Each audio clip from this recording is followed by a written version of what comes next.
Understanding, I can't grasp it, unveiling idiomatic expressions. Hello, everyone. Welcome back to our channel where learning English is both fun and engaging. Today, we're diving into a common English phrase that often puzzles learners. I can't grasp it. Have you ever stumbled upon this expression and wondered what it really means? Well, you're in the right place. Let's unfold this idiom together.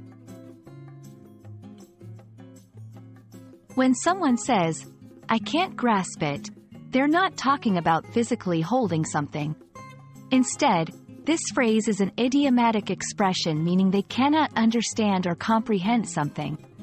The word grasp here is used figuratively, implying that the understanding of a concept or a subject is just out of reach, much like something you can't physically hold on to. Let's dissect this phrase a bit more. I can't suggests an inability or difficulty.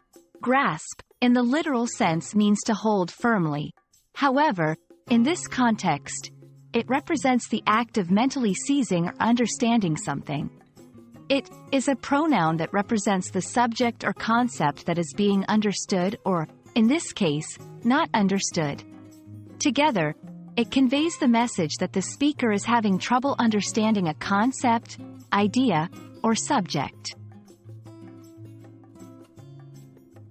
Now, let's see how this phrase is used in everyday conversations. 1. In academics, I've read this chapter 4 times, but I just can't grasp quantum physics. 2. In daily life, I've tried following the recipe exactly, but I can't grasp why my cake keeps sinking. 3. In work settings, I've been attending these meetings, but I still can't grasp our new company's policy. In each scenario, the phrase is used to express a struggle with understanding. It's always great to have synonyms in your language toolkit. Here are some alternatives. I can't wrap my head around it.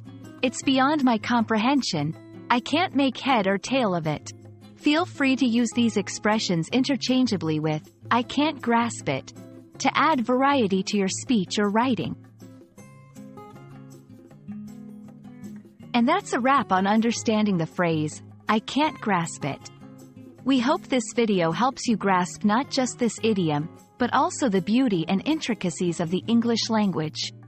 Remember, idioms add color and depth to our conversations, so don't shy away from using them. Stay curious, keep learning, and we'll see you in the next video.